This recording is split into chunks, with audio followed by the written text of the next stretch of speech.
to the video. In this video, I'm going to demonstrate how to perform a password recovery procedure on a Cisco Catalyst 2950 series switch. To begin, I have a console connection connected to my Cisco switch via a console cable.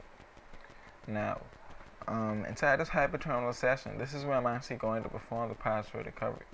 Before we get started, some might ask, when would I ever need to perform a password recovery on a Cisco switch? Well, if you bought a switch from somebody and it came password protected and you can't get in touch with them, this might be something that you'll need to perform to gain access to your switch to perform various configuration tasks. Again, out of the box, most switches are plug-and-play compatible, meaning that you can plug it into your network environment and basically everybody is connected. But if you bought a switch from someone and it had some configuration settings inside of it, or if you just wanted to get fancy with your Cisco switch and configure like a DHCP server on your switch, you could actually do that. Speaking of DHCP, I'll actually show you how you can configure your switch, which is a layer 2 switch, a Catalyst 2950 layer 2 switch, as a DHCP server in a network. This is not preferred and most persons don't practice it, but it's good to know that it can be done just in case it's a last resort and you need DHCP services inside the environment. Okay, let's begin. Now, the scenario here is I'm being teased by one of my old tech buddies, and they dropped the switch over and they said, "Hey, I dare you to try and get in. You cannot ever break it in this switch because I have two passwords on you. I have the console password and I also have the enable password configured.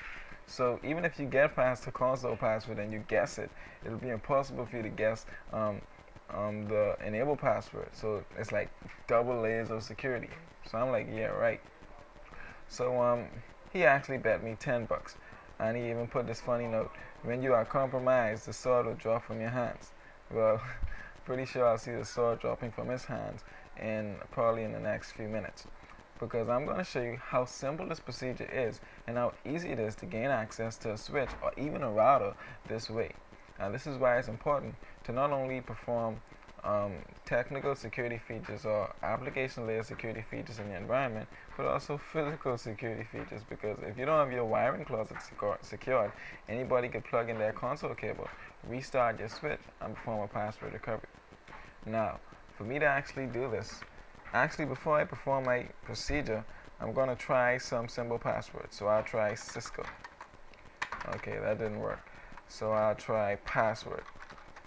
Okay, system admin, and it's like about 20 passwords that you could try before you actually want to try a procedure, because it'd be sort of a waste of time to perform a password recovery procedure and the password is actually password. Seeing that I tried a few passwords and it didn't work, I'll just start with the procedure and stop talking. Okay, so to begin, I'll power off my switch. So I'm powering off my switch right now.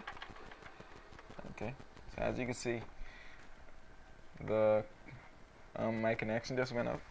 And now, before I power my switch back on, I'm going to press the mode button in front of my 2950 switch, and this is going to interrupt the bootloader sequence and basically tell my iOS not to load. Okay, so now we're inside this mode that we use to perform password recovery. This is a mode that doesn't allow you to perform any configuration tasks. It's just a mode that allows you to interrupt the normal boot sequence inside the switch's bootloader, so you can perform various administration tasks.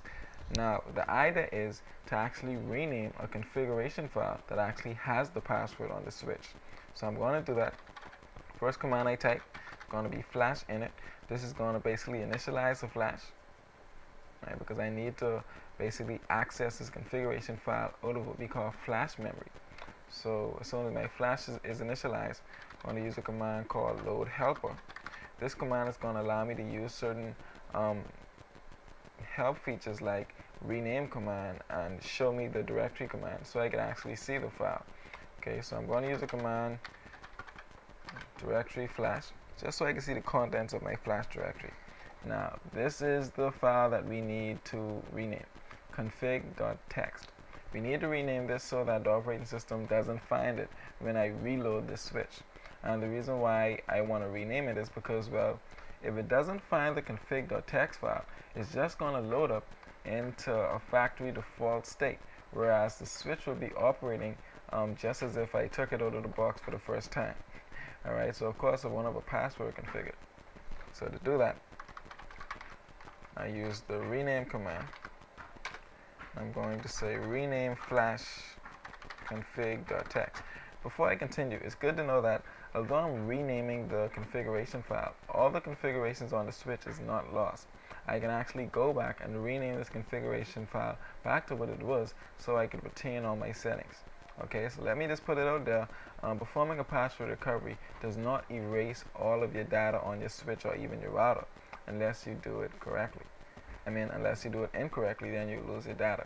But if you follow these simple steps, you should have all your data intact. So I'm going to say rename flash config.txt to flash, and I'm just going to call it something else, config.old. Okay, now that I've done that rename procedure, that's basically all I need to do in here. So I'll run the command boot, and this is going to load my iOS image.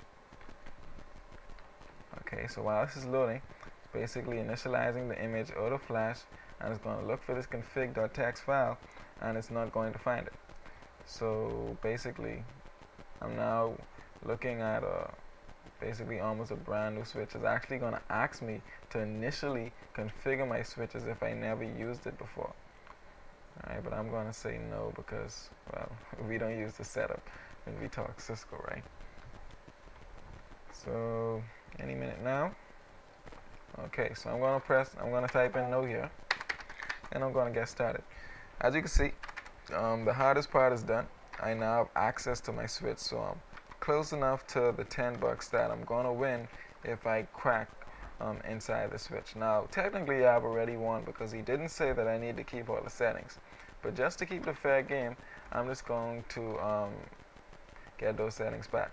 Let me just prove to you that the switch has no configuration in it. If I do a show running configuration, as you can see, these are default configurations on the switch. Even the host name is default. Right, there are no settings on the switch ports. Now, for me to get those configuration settings back, I need to basically use the same command I used in the previous mode. So I'm going to go back and say rename flash config.old to flash config.txt.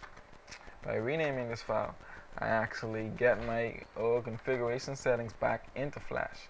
But although I get these settings back into Flash, they are still not loaded into something called RAM, Random Access Memory. RAM is actually the memory that I'm using right now inside this switch's interface. So for me to actually load the information out of this file into RAM, there's another command that I'll need to use, and it's the copy command. So I'll say copy what's in Flash, what's in this config.txt file, to my system's running configuration.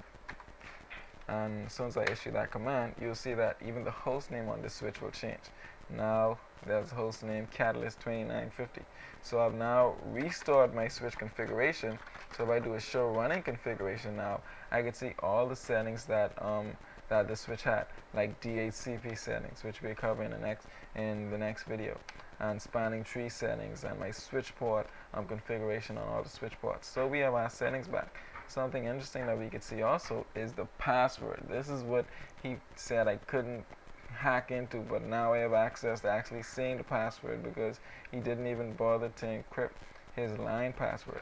Let's see if his enable password is encrypted. So I'll perform the command show running configuration, and well, he has an enabled secret defined. So I could use some hacking programs and applications to copy this hash and basically decipher this information.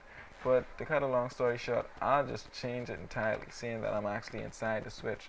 I'll go into global configuration mode, type in enable secret, and I'll just change the password to "you are a loser." Alright, so that's the enable secret. Capital U, so in case I forget what the password is, tell me what I put, and I'll just change the console password to the same thing. So password, you are a loser. Okay, so password configured, and I'll save this configuration. And I've now successfully performed a password recovery on a Catalyst 2950 series switch. Just for the fun of it, I just come out of this, and let's pretend that this guy who told me I couldn't get in is standing behind me and he's now, and I'm gonna say, man, look, whew, I couldn't crack it, I give up. But could you log in? Let me just see his settings. So he comes in and he tries the password he had. Doesn't work. And he says, oh man, I could have swear there's a password I put. I may need to send this switch back to the manufacturer or hire somebody to perform a password recovery because I can't do that stuff. I was just testing to see if you could do it. Well, you can give it to me. I'll charge you $10 to recover the password you can't remember. I hope this video has been informative for you, and I'd like to thank you for viewing.